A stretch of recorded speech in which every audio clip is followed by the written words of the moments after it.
Welcome back, baby. We're back with Space for Improvement. I know, the people were probably devastated that we haven't been here, although none of the episodes have even been published yet to this point, and when we do publish it, there won't be a gap between the last one and this one. But we know, you, it'll feel like no time at all. Yeah, it'll be just like another Wednesday. Are we doing Wednesdays? Let's do Wednesday, man. Wednesday. It's Space Day. Hump Day, Space Day. It's anything you want it to be, but...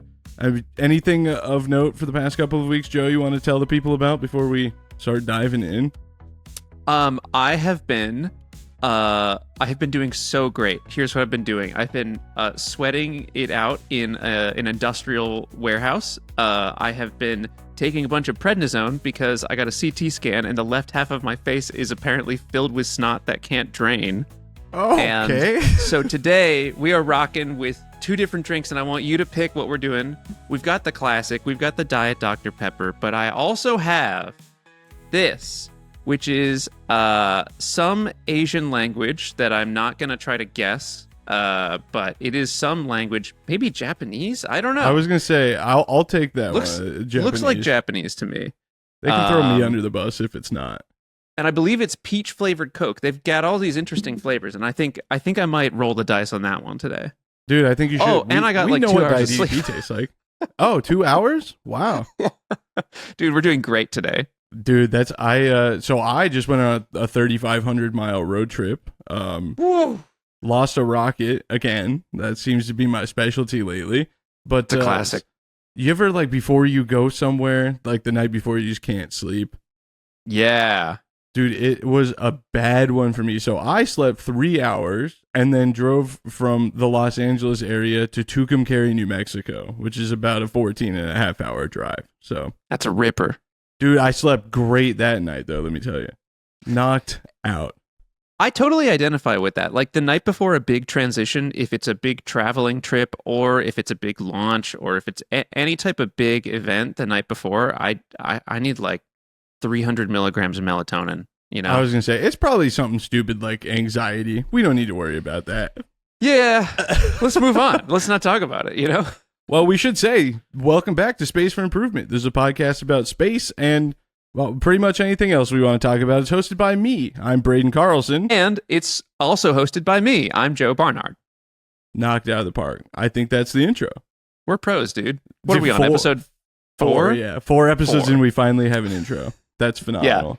Yeah. We are killing it. Well, like we did in the last episode, I was going to see if you had any space industry fun stuff you want to talk about that has happened since the last episode we recorded. I've got a good one, but I want you to pitch yours first. Well, not to get political right off the bat, but I think Jared Isaacman is going to get confirmed as the NASA admin. So that's cool. It's a very, very fresh, funky, fresh new look for the agency. And you know, like that's the extent to which I'm going to touch on that, but cool for him. Very exciting. I'm excited about it. What else is going on? No new Starship stuff. Nope. No new Glenn stuff. Centaur, not Centaur, the Cygnus space tug or the Cygnus resupply vehicle from, do you know this from Northrop? Okay, no. so originally manufactured or made by a company called ATK, then got bought by Northrop because Northrop just buys companies. Like they don't do anything; they just buy companies. Right. Northrop bought this company, and the Cygnus resupply vehicle is one of the things that like goes up to the ISS to resupply it. And they were bringing it around in a shipping container, presumably one that's like designed specially for spacecraft. And I really want a photo of this. Apparently, the shipping container got in such a bad accident that the vehicle is a total loss. Like they cannot launch it. Like it was like mostly finally assembled and they were transporting it somewhere, presumably to the launch site or launch processing facility. And then it crashed. So, but like on the highway or something, right? It must have been something big because we got the news that it crashed, and then like 2 weeks later, there was a statement that was like, it crashed, and it's so bad that we can't, like the pressure vessel is compromised. Oh my God. Yeah, dude, so it was bad. The first thing I imagined was just like the big trucks rolling spacecraft out to pads and it's just like tipping over. They're like, oh, whoopsie. Oh, nuts. Dang it. That sucks really bad. Yeah, that's the space news I got. That's crazy. Okay, well, I'm glad. See, this is why I wanted to have this segment with you, because I feel like as in tune as I probably should be with the space industry, considering this podcast that you and I host, I'm not quite all there. And I don't mean that just in terms of space agencies, but I wanted to bring up ISAR Aerospace. Oh my gosh, how could I forget? Go ahead. Why don't you introduce it? Well, I figured it'd be fun. If you're listening to this podcast, this is going to be not as fun for you, but I figured we could take a quick look at the video. I'm going to run it without audio. Okay, look, it's a big giant rocket. Oh, okay. I forgot. Can I describe what we're looking at a little bit? Yeah, please go for it. Dude, if you're on audio only, this is going to be a great pod. Yeah, it's awesome. So this is ISAR Aerospace. They have a small launch vehicle. I think they can launch, what is it, about a ton into low Earth orbit to give you a sense of scale. Yes. And so it's a decent sized rocket. It's probably like twice the size of a Rocket Lab Electron, but it's smaller than a Falcon 9. They launched it was Europe's first, correct me if I'm wrong, Europe's first ground launched orbital vehicle, right? Correct. Yes. Nice work. Right. Because Richard Branson tried to swoop in and be like, I'll be Europe's first rocket, but they flew it from a plane. And I'm like, are we really going to count that? Right. You know? Yeah. You can bring the plane anywhere. It was launched in Norway. Yeah. Okay. And anyway, yeah, that was a goofy rocket. I mean, we saw a little thrust vector control action. It seems like maybe a little too much. Maybe some control systems problems for sure, but good attempt. And also, they weren't going to stream it. I keep maybe I'm stealing all your thunder here by talking about it, but please go. They weren't going to stream it, which is kind of the smart thing to do if you're, on your first launch as a new space startup. And then enough people were excited. I don't even think they were really pressuring them to, but just excited about it, that they got NASA Spaceflight, the YouTube media organization, to fly out there, put up a bunch of cameras and film it. And now we have this awesome footage of these explosions. Which is actually really funny, because I didn't realize until just now that, for those who were just listening and couldn't see, we were watching the official live stream from their YouTube channel, and it cuts away. There is a video of the explosion. So if you're just listening to this podcast, don't worry, you didn't miss out, because I'm dumb and found a video without the explosion. But what's really funny is I just noticed that it cuts away to a really far shot so you can't see what's happening. And then it just cut to a dude sitting in front of the camera talking to it, but you could see a big smoke cloud behind him. So they're like, it seems like we must have had some the Delta 2 video is my favorite, dude. We have had an anomaly, and it's just raining fire. What a great word, anomaly. But I did write here in the note to keep in theme with the Starship episode. 18 seconds into flight, an anomaly caused shutdown, and the rocket plummeted back to Earth and violently exploded. So it did. It was a good explosion. It really was. There was, I mean, again, if you're an audio only listener, you should go look it up. It's pull out, if you're on the highway doing 60, pull out your phone right now and look it up. Yeah. But it was a wrong good with playing explosion with some games on your phone. Dude, just a little Candy Crush on the freeway. It was a good explosion because there was water involved. I'm trying to describe the constituents of the explosion itself. I definitely saw a flash, a detonation kind of flash. You can see the pressure wave move across the water. Yeah. There's a ton of debris, and you can see where it lands because it lands in the water. And it splashes. It's a great explosion. Yeah, I mean, it's a hard thing to want to celebrate, but it is almost as satisfying an explosion video as the Mythbusters cement truck, which is sort of the litmus test for how good an explosion of a video was. But yeah, I don't think I've seen that. What, dude? That's a classic. Am I missing out? They put. Okay. Listen, we're gonna have to watch this again because I think it's worth to the listeners to have your first time reaction of this. Should we ask the higher-ups if we're allowed to do this on the pod? Oh, yeah. We should probably. What podcast network did we decide we're on? Dude, I don't know. Me neither. Big B Productions podcast network. Oh, I was going to say we should just lie and say we're like on IM Radio or something. Or iHeartRadio. I feel like we can get in trouble for that. Yeah, that's a good point.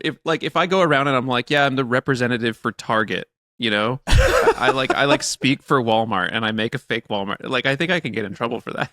Yeah, I suppose you're right. We shouldn't lie. Now I feel like I should clarify. We're not on any podcast network. This is 100% independent, independently funded, produced, and edited. And that's why probably you're like the audio quality is kind of not that great here. But that's 100% on me. Listen, here's our promise to you. This is going to be the best C+ tier podcast you will ever listen to. The best C+ tier. Oh, yeah. Right? And 100% the number one podcast hosted by me and Joe about space. That's exactly right. If you're looking for B- podcasts hosted by other people, you're in the wrong place, buddy.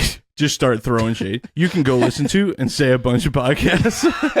Any of these are better. These are better, but not good still. All right. Here you go. The cement truck. Oh, I have seen this because this is such a meme explosion at this point. I've used this in videos. Dude, it's so it literally is like 3 frames of the truck is there and then it's just gone. There's no explosion footage. There's just a cement truck and then there isn't. My God, that's so satisfying. And the noise. Now that I think about it though, they must have they changed the noise timing in editing. Yeah, you gotta. I don't mind a little hokey pokey in editing to line the sound up. I agree. Hokey pokey. Yeah, a little hokey pokey, a little hanky panky in the editing suite. Yeah, a little swashbuckle or whatever. Dude, if there's gonna be some tomfoolery. Yeah, a little rambunctious nature in the DaVinci Resolve. Yeah. Oh well. I still want to try it. Oh yeah, because you're in Premiere. I still am in Premiere, yeah. Whenever you want to do it, man, I'll come over. I'll bring a pack of Dr. Pepper. We'll sit down in front of it and I'll teach you. Dude, we'll have a resolve party. We're gonna resolve all my issues, baby. Yeah, that's brilliant. Then I'm gonna. All right. I used Premiere for so long, or didn't use Premiere for so long, even though I was paying for it. It's really stupid. Now I'm like I can't abandon it again. Yeah, you can't. No way, dude.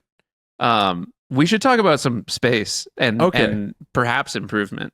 Okay. Yeah. Well. Let me use this soundboard item that says Transition 5, and we'll get right into it. Wow, that's a little more intense than I thought it was going to be. Okay. October 2nd, Joe, 1914. Oh, we're going way back. Way back. A boy named Marvel was born in Los Angeles, California. And after his father consistently pursued an affair with a local prostitute, Marvel's mother, Ruth, separated from his father and brought him up with his maternal grandparents in Pasadena, California. I can see, based on the look on your face, you probably already know where this is going. No, I was going to do a really stupid bit. Well, please, that's way better, actually. Go for it. My favorite soundbite is from a stupid TV show they did on Elon Musk 15 years ago. And it's just the bite that goes, "This is Elon Musk." Oh, but you've heard that, right? Yeah, when he buys the McLaren F1. Is that the video? Yeah. Yeah, dude, that video is a classic. Before he got boy named Marvel, who is Elon Musk.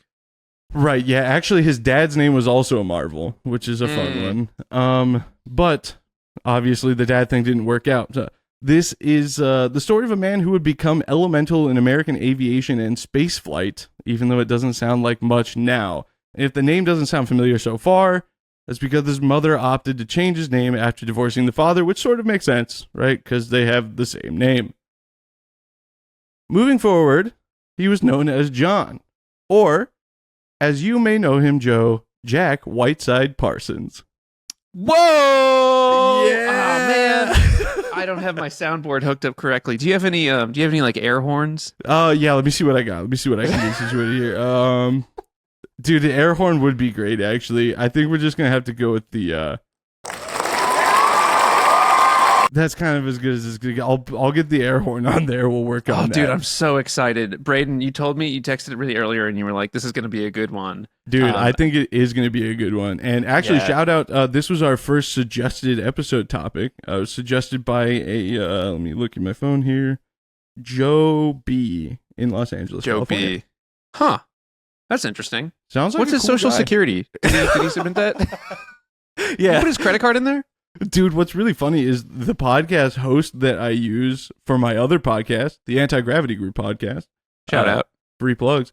They have like a fan mail option, and they can send you a message, and it's a text-in thing, which is really cool. But then instead of their name, it just like gives you their phone number.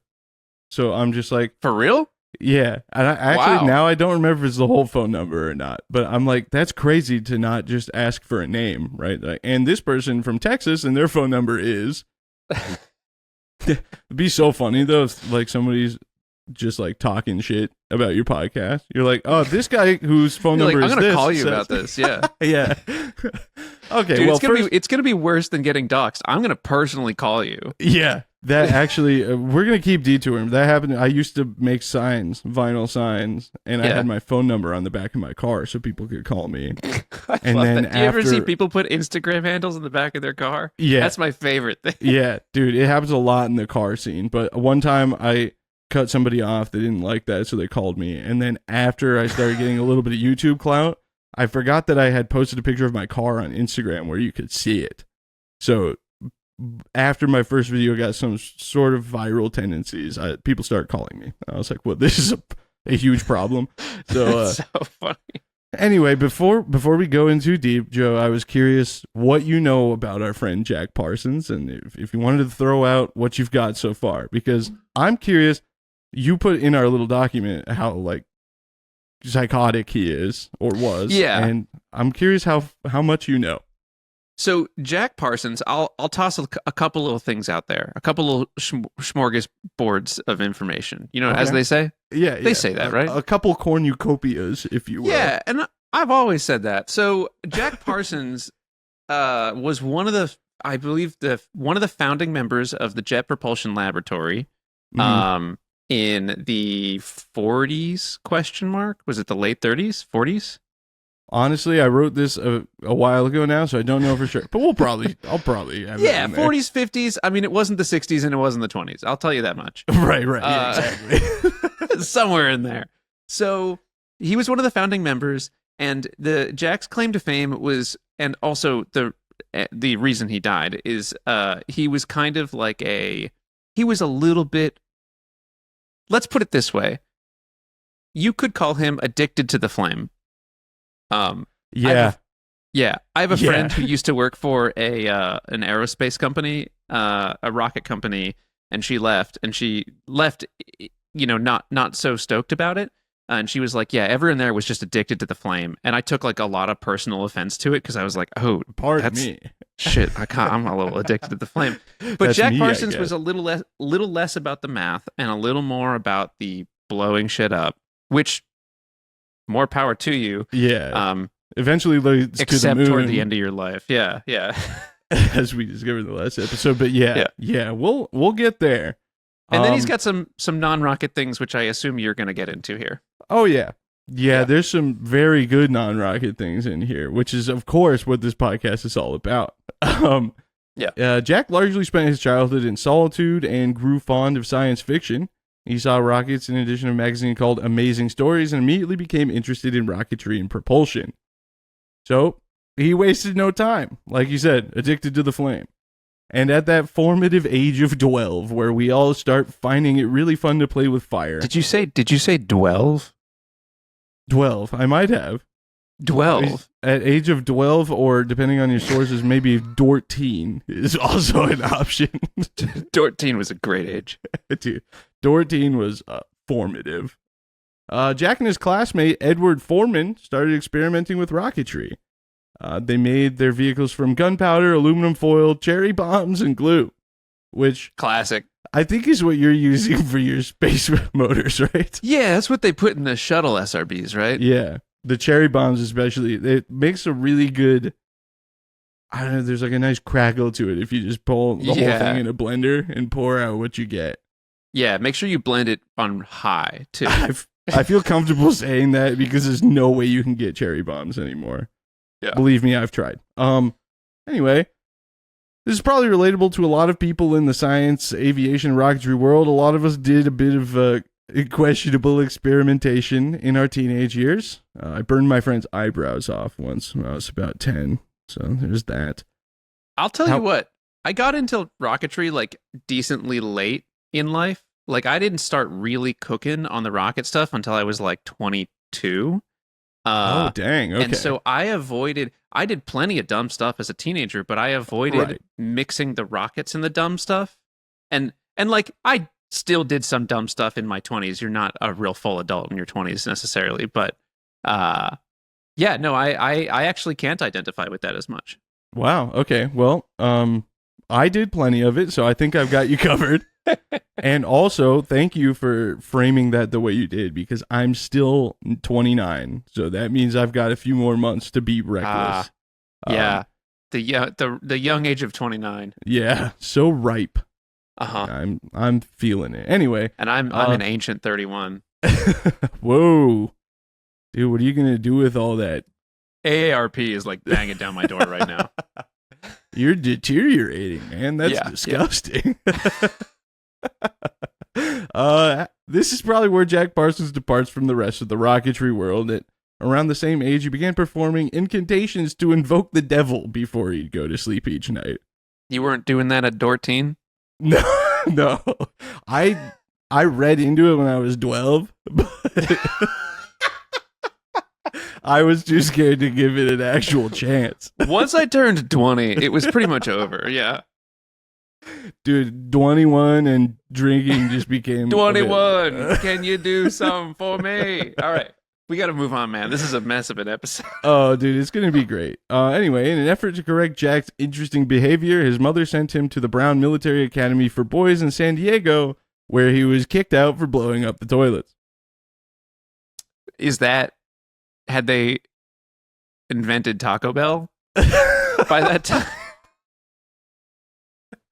Like the what two kind pauses, I was like, where is this?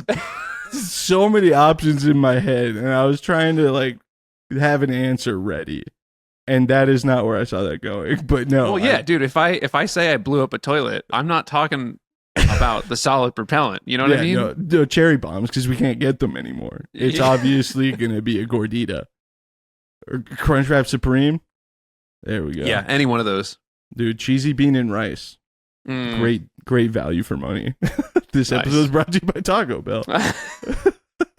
No, it's not. Legally, it's not. This is a joke. Straight-faced. I'm joking. It is not sponsored by Taco Bell. It is a joke. Parsons kept his eyes on rocketry, and he returned to his standard school and even spent a year at Stanford University, though it's worth noting that he did not graduate and never held a degree in his life. At the age of 19, he began working at a company that manufactures gunpowder and ammunition. Perfect fit. Yeah, I mean, there really is a hole for every peg. Yeah. And they can both be round. You don't even have to have a square one. Is that... As long as they fit cherry bombs through them. Yeah, exactly. That's really all that matters. This gave him a better understanding of gunpowder and its potential as a rocket fuel, and also gave him access to chemicals and materials that he could steal when nobody was paying attention. Which he did. Sick. I didn't know about the theft part. I knew about the occult, and I knew about some of the other stuff. I guess, listen, I pass no judgment on what people believe. I didn't realize that theft might have been a part of that, too. Well, I mean, how else were him and Edward going to continue building their sick rockets? Yeah, that's true. You can't only grind up so many cherry bombs. So, in 1933, Jack constructed his first solid fuel rocket engine at 29 years old. 29, sorry. Same age as me. 29. Shout out 29-year-olds of the world. Of course, so he had a pretty smooth 20s. There's not a whole lot in the 20s. Yeah, no. Huh? So there is a good bit that I have omitted. Okay. Not because it's like sensitive content, but for time, and because actually when we first started talking about doing this podcast, you remember I asked if you ever listened to the Dollop? Yeah. they did an episode on Jack Parsons, and I highly recommend that after you listen to this one, finish the whole thing, of course. Finish the whole Space from Freedom podcast. Finish your game of Candy Crush, then pull off the highway, okay? Then turn off this episode and go to listen to the Dollop right now. And then come back. Having heard... No, wait. Get like halfway through the Dollop episode, and then come back here. We'll talk a little bit about the rocket stuff. In 1933, he also began renting rooms in his Orange Avenue estate in Pasadena to occultists, artists, dropouts, and general ne'er-do-wells, which is a fun word to write. Orange Avenue was often referred to as LA's Millionaire Mile back then, so one can only imagine how the rich neighbors felt about all of these people moving in. Oh my God, wait. So he made like one of the OG influencer houses, because that's like what these LA. No. Hear me out. Oh, yeah. That's like what the LA influencers do. They make a ton of money, and so they all they pool their money to buy like a mega mansion. So all their vlog content is filmed in these big. And so he's doing that. He got his friends together, dude. Presumably they had a YouTube channels. I think at this point too, it's still technically like his grandparents' house. His grandparents were rich. Whoa. So, 1934, 1 year later, Jack and Edward met a PhD candidate named Frank Molina. Together, the three of them impressed Molina's supervising professor, Dr. Theodore von Karman, who's, yes, that's the guy they named the line after. Shout out. I interrupted. That was such a good line, man. That's the guy they named the line after. Yeah, you know. The line. So he was so impressed, so he allowed them to have access to the Guggenheim Aeronautical Laboratory, GALSIT, which is a crazy thing to just be like, these guys are doing some cool stuff with their ground-up cherry bombs and stolen chemicals. They're not ne'er-do-wells. Yeah, we should put them right in a giant state-of-the-art laboratory and see what they cook up. What could go wrong there? So they're all late 20s at this point. Correct. Okay. Well, roughly the same age. Yeah, Frank is, I assume, the same age because they've been friends since they were 12. The trio called themselves the GALSIT Rocket Research Group, and they began conducting various rocketry and propulsion experiments, which largely ended, Joe, by violently exploding. Nice. Woo, dude, the violently exploded T-shirts. Those are in the works. Yep, Hondo P. I actually kind of just want, just like, in impact font. That's it. Violently exploded. Well, anyway, they also lived together, and they spent their free time drinking a lot, smoking weed, talking about their shared socialist visions and values. Okay, we're gonna move on. Careful there. Careful. Parsons Content and Molina. warning, baby. Damn, that's crazy. What'd you write after that? Parsons and Molina even co-wrote a sci-fi screenplay and pitched it to various Hollywood production companies, and I couldn't find anything about that. I was like, whoa, what? I love a Renaissance man, though. These guys are, they're. Well, I was gonna start off by going, they're drinking, they're smoking. No, but they're doing rockets. They're writing. What was it? A play? Screenplay, which is good for them. What in the biz they call a movie. In the showbiz. Yeah. You know, you got your foot in the toe a little bit, kiddo, but you'll get there. Got your foot in the toe a little bit. It's really funny. Yeah. I didn't even realize I said that. I for sure heard Tor come out of my mouth, but now that, foot in the toe. Next foot in the toe, baby. Okay. Initially, Parsons really took to the college life and began attending chemistry courses at USC while he was working at GALSIT during the day. He also began taking an interest in Thelema, a sort of religious movement that was based on a 16th century philosophy that was revived in the early 1900s by a man named Aleister Crowley. Go ahead, Mr. Barnard. Thank you. It's called Thelema? Thelema, yeah. Thelema. Okay. Yep. That sounds like a name of like a woman. Or like a place. Thelema, Jamaica. Yeah, dude. Oh my God. Thelema's beautiful this time of year. Especially in the spring. Yeah, oh my God. Yeah, the sunsets? to die for. Forget about it. Crazy. Do you think this is... Do you think this is who Ozzy Osbourne's song Mr. Crowley is about? I don't think we need to go on that. I don't think I know Ozzy Osbourne well enough to know that song. Really? Wow. I know, Crazy Train. I'm a poser as an Ozzy Osbourne fan, you know. Okay, Sorry. so thank you guys. This has been Space for Improvement. This is going to be the last episode. Roll the credits. It was sweeping the LA area a bit by this time, and it allegedly incorporated Egyptian deities, orgies, and Eastern and Western mysticism. The three big ones, huh? Yeah, Eastern and Western. You don't see both in one place at the same time often. Like the sun and the isn't moon. that just all of it? If you've got like Eastern and Western going on? Well, okay, so there's that offshoot. It's sort of like punk genres. There's like grindcore northeastern mysticism that sort of gets overlooked a lot. You're way too into the indie scene for me. Dude, yeah, shout out to my 4 other people that have been to shows in people's living rooms and moshed with 3 other people. To grindcore, dude. Eventually, he dropped out of USC to dedicate himself to Thelema by becoming a member of the local chapter. All right. Wait, dun. but just a member, not like a I feel like if you have okay, hold on. If a religion, this is actually just good advice. If a religion makes you quit your job or drop out of your major responsibilities to become a member of it, not a leader necessarily. Like if you want to be a pastor at your church and you have to like drop a bunch of responsibilities to do that, okay, I see the vision. If you have to like stop talking to your family because the religion wants you to and you're just a member, that's not a religion that you should be in. Or maybe not a religion at all. Yeah, it might rhyme with. Okay, well, let's move on. During their time at Galset, even though he had dropped out of USC, he was still at Galset. Parsons and crew developed and successfully fired a rocket motor that burned for over a minute, which is pretty cool. This gained them some attention and government funding that led to the group relocating to Arroyo Seco. Pronunciation. Arroyo Seco? I don't know. Both of us are way too white to get that right on the first try. Yeah, I think you're right. But they made that move to start developing JADO technology, which is something that I probably would only know about because of the Mythbusters. Shout out. Ladies and gentlemen. Hey, Braden, what does JADO stand for? Jet Assisted Takeoff. Nice. Dude, I actually finally got to see, Blue Angel's Fat Albert, the C-130. I finally got to see that in person for the first time. Did they do a JADO? Did they do like a... Oh my God, dude. Awesome. I was like, this is the greatest thing I've ever seen. Like the rest was of the it air loud? show. Oh my God, it was so... Dude, there was a U-2 at that air show. A flying U-2, and I was more excited about the JADO C-130. That's awesome. What do they call the U-2? Dragon Lady? Yes, sir. Yeah.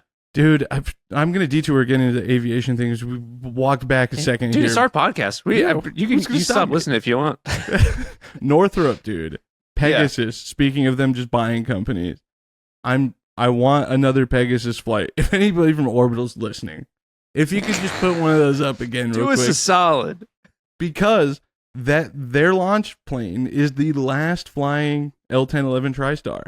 It's the only one left.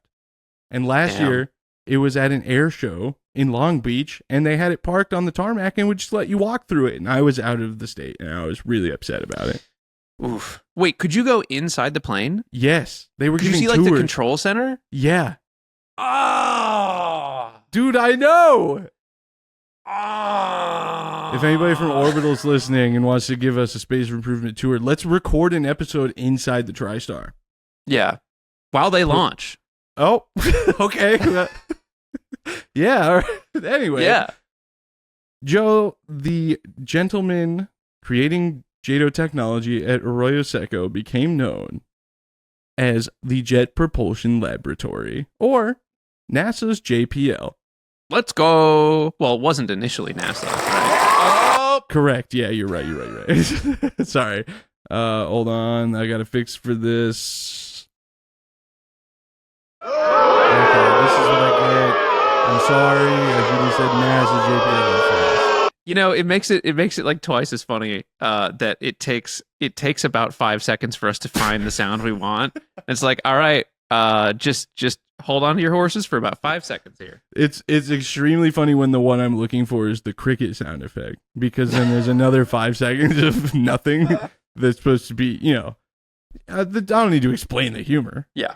You guys get it. You're smart. All 800 800,000? Is that what you decided last time? Yeah, I think we're up to 800 right now. Yeah, people came back after our little incident. Okay, well, go on. Parsons also invented the first castable composite rocket motor propellant, Joe.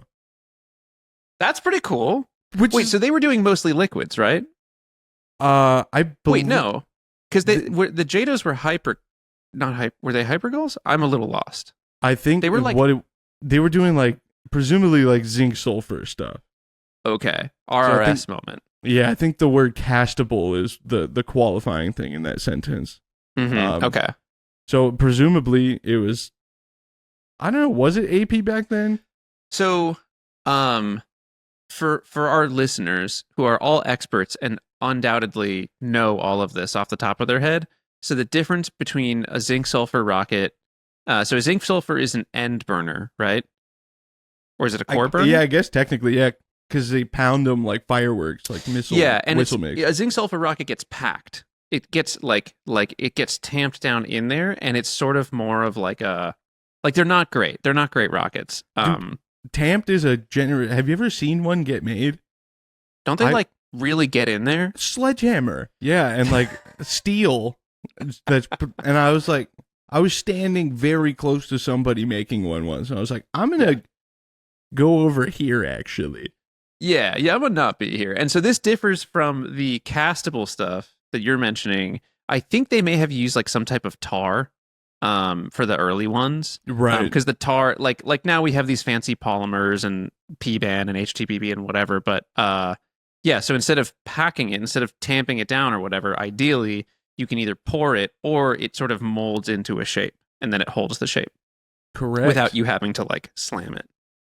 And another quick little detour here, just because I was informed by somebody in the industry, and I feel like you need to be upset about this as well. Did you know that it's pronounced Teepanol? Ah, doesn't that suck? I'm not doing that. That's like the founder of GIF saying like it's actually GIF, and it's like, dude, this is out of your hands now. Yeah, but I draw the line at Porsche. It's Porsche. Anyway. Wait, this is Porsche or it's Porsche? It is Porsche. Oh, okay. I say it's a Porsche. Yeah, I know. It's like a pretty common thing, but I always thought, like, do you say Audi? And then when people say yes, I just stop but talking my high to school girlfriend said Audi, and she also said the word, she couldn't pronounce breakfast. She said breakfast. Oh. I think about that once a week minimum. Breakfast? That's awesome. Breakfast. That's the British thing they voted to not be part of the EU, right? Breakfast. That's a good one. All right, let's move on, man. This is another ripper of an episode. Castable rocket motor. Without a doubt, one of the biggest new developments that would go on to be elemental in space. I mean, every space shuttle mission used castable solid rocket motors. Anything that solids today is castable. Yeah, space flight, weaponry, everything. This is kind of where it all started, but this achievement was a bit overshadowed by Jack's behavior both in and out of work. At the lab, he wanted to bypass all sorts of lab protocol and continue experimenting as recklessly as they did as teenagers, which you have to have some respect for, but also I see why that's a problem. You know, the best thing about safety rules is you just follow them whenever you want. And, you know, you get to decide when you follow the rules and when you don't. Right, exactly. And this is heavy sarcasm here, which is like you make a rule and then you follow it because it's a rule. Yeah. Well, he made his own rules, which we'll get there. We'll get there. In addition, Jack was donating most of his salary to his church and attempting to recruit people from JPL into Thelema. Okay, guys, welcome back to the Joey B. Are You in a Cult podcast? If you have to give most of the money you're making, if you are obligated or have to give most of the money you're making to the church or to the religion, it might not be one that you want to be in. Ooh. I wish somebody had told Jack that. Yeah. Well, so anyway, on top of all that, he picked up a few more hobbies that people weren't too fond of, like cocaine and meth and various opiates. All the good ones, huh? Yeah. And on top of that, he left his wife and childhood sweetheart, Helen, for her 17-year-old sister, Sarah. Oh! Okay, hold on. I want to make sure I get this right. So he had a wife, and they were childhood sweethearts. They Yes, grew up sir. together. Love story. Taylor Swift moment. Beautiful. Yeah, teardrops on my guitar. Then he says, "Look at this underage." What just happened? Oh, Audio the listeners, I worst just got time. fireworks on my camera. The celebration for the underage. Okay, girl so to- he's dating. No, he's married to a woman, and he sees her younger sister who is underage, not just Yes. related, but also underage. And Correct. goes, I can't even say it. That's crazy, dude. That's insane behavior. and it didn't stop him from having some affairs either. So cheating on the underage sister of his former wife with Yeah. someone else. Right. Several Dude. someone else's, evidently. Dude, pick a lane. Honestly, he's taking his half right out of the middle, dude. A quote from Alex Lynn of Supercluster says, a polyamorous, drug-friendly college dropout was not super high on the government's list for potential poster kids for rocket science. Which I thought was such a good quote that it was... Wow. Yeah, it's a lot. There's a lot going on in that one. As one might expect, Parsons was fired from JPL, eventually encouraged to sell his stocks in the company, but he did use the money to buy another house on the Millionaire Mile of Orange Grove Avenue in Pasadena, and once again began renting out rooms to the same types of folks as before. This is where... The ne'er-do-wells. Yeah, dude. I'm curious if you know, much like when we had our Chris Hadfield moment, and we had, who else was it? I name dropped somebody in an episode. Oh, who was it? You are all alone in this. I'm so sorry. I don't know. Oh, man, it was the Nuke My the memory's Moon so bad. episode. Well, anyway, Yeah. it'll come back to me. I want to say Isaac Asimov. That's not who it was, but it was somebody along those lines. Anyway, one of the folks he rented a room to would quickly become one of his friends. His new tenant quickly became a big fan of the Thelema lifestyle alongside Jack, and they began performing various experiments together. Normal stuff. Yes, Mr. Barnard. Thank you. When you say experiments, are we talking rocketry or are we talking satanic? We're talking attempting to impregnate women from the other side of the world with magic babies. Whoa! My guy Jack is up to some freaky shit. That's crazy, brother. Get it together. They'd also go out into like empty fields in Pasadena where the power lines met and conducted experiments that people don't really know what they were doing out there.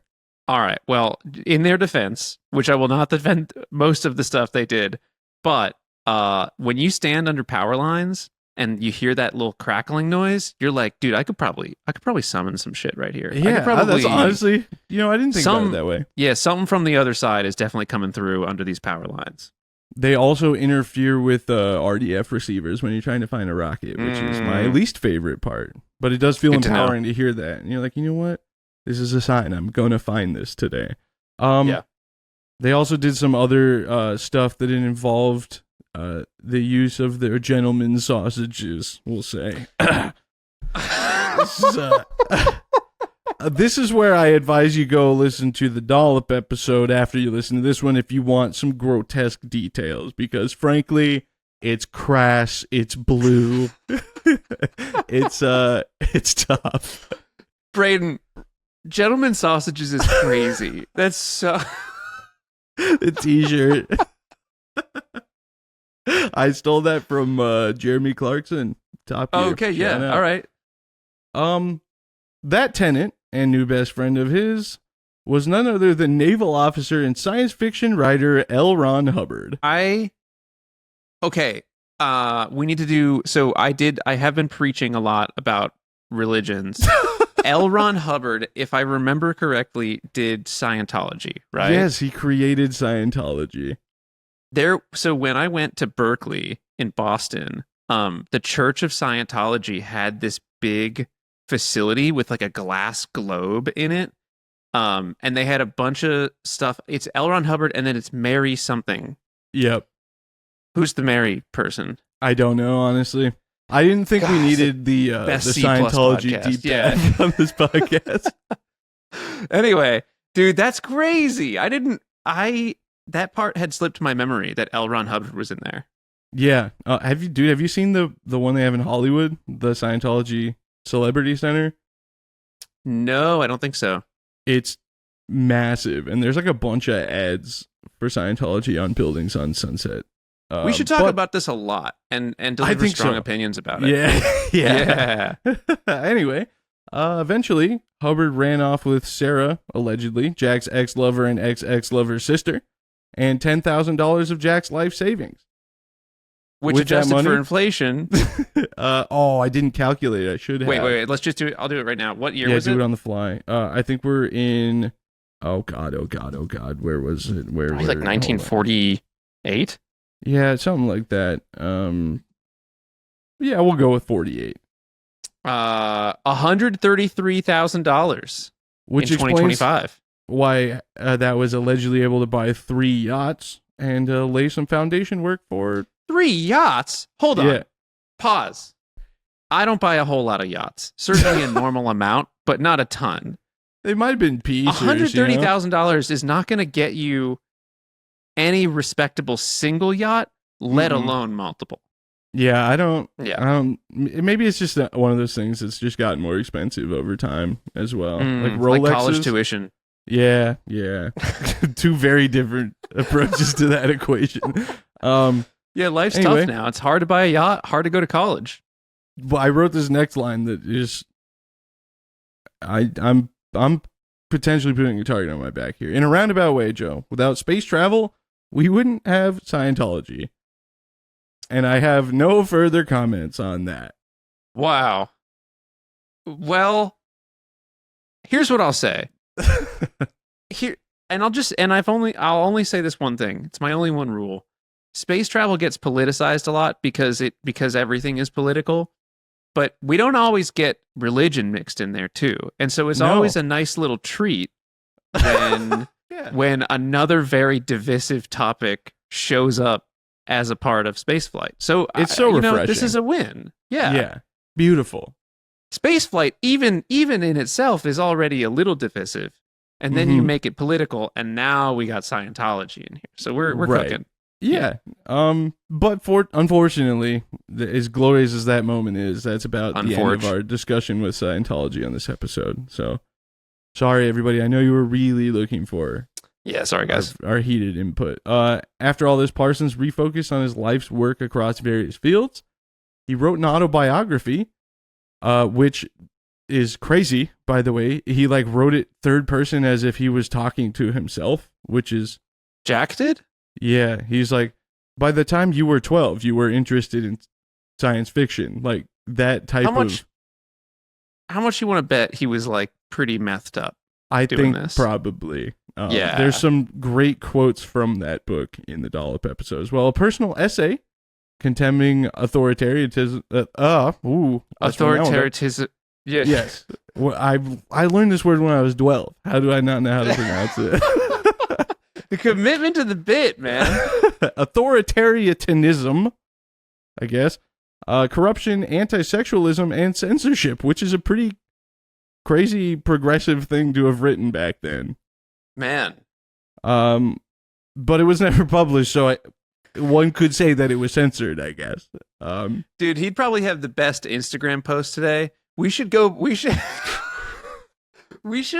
back and look at all the founding space people and decide who'd be posting the most fire stories on Instagram, Who'd be killing it on YouTube Shorts.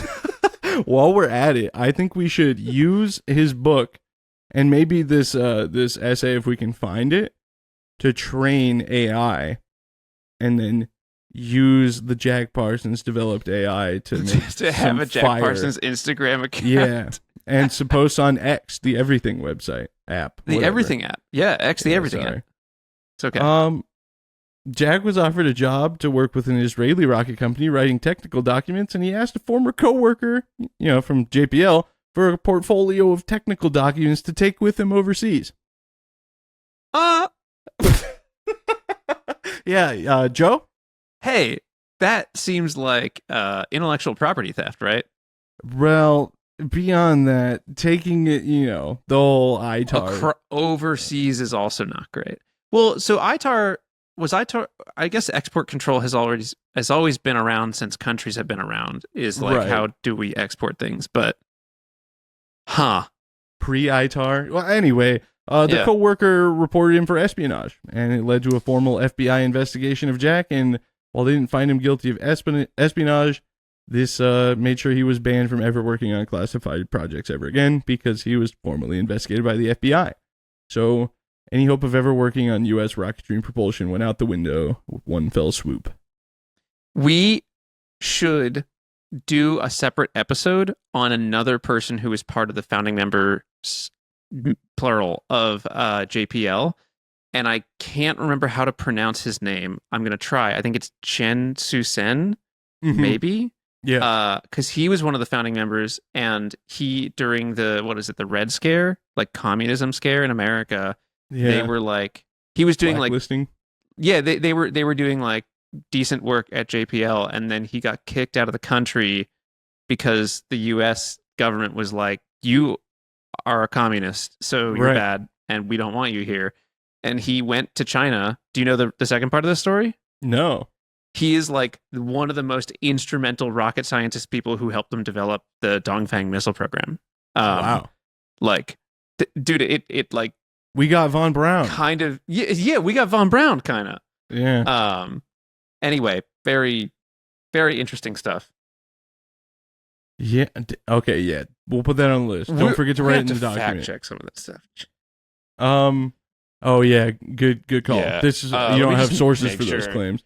Hold on. It's just important that I make sure I don't get this completely wrong. Yeah, That's he was fair. an aerospace engineer, and he got sent back. And then upon his return, he helped lead development of the Dongfang ballistic missile and Chinese space program. Yes. Okay, cool. We're good. I didn't lie. The sources I made up. After that, Jack was remarried to a woman named Marjorie Cameron. She agreed to convert their laundry room into a laboratory for experiments in brewing absinthe. One of those, well, they're both interesting. Mm-hmm. Well, I've always said you should mix explosive scientific experimentation with virtually unlimited amounts of alcohol. And not just any alcohol, but like the most potent one. Right. Yeah. Well, if you're going to do it, you know? Don't you like hallucinate on absinthe? I think so. Yeah. Yeah. I don't think you can just have it anymore, right? Does that happen? Can you buy it? I think you can get it. And someone's like, I'm drinking it right now in the comments. I'm drinking it right now. Okay, no, I can't. I'm reading about Thelema while I'm flying on absinthe. Thanks, guys. Let's keep moving. Here we go. In the meantime, he created explosive devices for use in the movie special effects industry. He was eventually offered a job by the Mexican government to help them develop an explosives factory. On June 17th, 1952, just one day before Jack and Marjorie were planning to leave for Mexico, Jack was rushing to complete an order for explosives for use in a movie. A sudden explosion completely destroyed the first story of their home, and Jack Parsons was immediately killed at the age of 37. Oof. I thought he was older. Dude, yeah, isn't that crazy? 37? Oh, yeah. Man, he lived a life in 37 years. Not again, listen, we don't speak ill of the dead, but also I do have some questions. Maybe I should stop talking. I feel like if you're doing, because like I assume he was like doing a decent number of like drugs during this time. Yeah. Like if he's setting up a place to brew absinthe, then absinthe is probably not the only thing that's going on. And earlier you said, what was it? Cocaine, meth, and the other various opiates. Yeah. Like bro can't be living like a very healthy 37. I can't imagine. Right. Yeah. Speaking of not speaking ill of the dead, there was after we postponed the recording of this episode, I decided to re-listen to the Dollop episode, and there's an interesting little tidbit they threw in at the end of the episode that I thought I could throw in here as well. But again, if you want to hear the just blue, crass, foul mouth version of it, go check out the Dollop. There is a portion of Jack's life we didn't cover here where he's sort of had a weird obsession with his mother. And allegedly, there was a box found at the site of the explosion that contained pictures of Jack doing some interesting things with his mother and his mother's dog. Oh, okay, buddy. Mm-hmm. Okay, Grandpa, let's get you back to the nursing home. That's crazy. That's crazy, brother. Yeah. Oh my God. So apparently there's like I said, allegedly, apparently there's no like formal confirmation of that. But again, quoting the Dollop podcast was where I got that source from. Oh my God, that is no one so put upsetting. that one on me. Yeah. Yeah. I was like, dude, how could it have taken any more of a crazy turn after all we've been through? I mean, we exhausted all of the stuff. There's like a bunch of like impropriety stuff. There's a bunch of drug use stuff. Yeah. Did he murder anyone? I don't think so, but I mean, we don't know that, right? Yeah, we don't know, I guess. Wow. Yeah. So sources for me for this episode were Supercluster, great website, and also somehow the American Institute of Bisexuality. Hey, shout out. One of the top supporters of the pod. I was like, I was reading on the website, and I was like, oh, let me mark this down for source. I was like, bi.org. Okay. Was Jack bi, and the American Institute was like, we got to give some clout to this guy. I don't think you want to be associated with this man, dude. That's what I was gonna say. Is kind of like being like the NFL Grades website has like OJ on there. Like it's like just toss it off, and if someone calls you out, be like, we forgot. Right. There's a lot of other cool people in space history and football that we can plenty of bi people. Pick someone else. Yeah, that's crazy. Honestly, Chapel Roan, great. Yeah, shout out. Yeah, I think she's bi. Now watching it, she's like, okay. Actually, I don't know if she is. Yikes. Okay, well, we're gonna get canceled, but we've said you were for sure getting canceled. This podcast is gonna cancel us eventually. Yeah, but yeah, Jack Parsons, Joe. My God, what a story, dude! If you have time, listen to the Dollop episode because this whole episode is sponsored by the Dollop. By the way, you guys, we've been plugging it so hard because they paid us $1 billion. That's so funny. Dude. I'm definitely gonna go listen to it. Oh, it's like I said, I re-listened to it and I was like, okay, there's a bunch of stuff in here I would love to put in our Jack Parsons episode, but it's like we're kind of sticking to the rocket stuff for obvious reasons, and also I don't want to just have a plagiarized episode of a Dollop podcast. Because watch this be one that just like suddenly gets a bunch of downloads, and then people are like, "This is just the Dollop podcast that you ripped off." Yeah, dude. But no one would ever accuse us of plagiarism, and we came up with jokes as brilliant as Dwelve and Dorteen. Yeah, with several callbacks. I mean, yeah. Come on. Yeah, they don't got Dwelve at the Dollop. They don't got Dwelve. They don't even have Dwelve, the NASA Jet Propulsion Laboratory. Okay, the laboratory, dude, and that's what makes us stand out. Thank you for compiling all of this. Jack Parsons is a crazy, crazy dude. I knew some of that stuff. I did not know all of it. There's another good podcast series by LAS Studios, I think called Sex, Blood, and Rockets or something. Mm-hmm.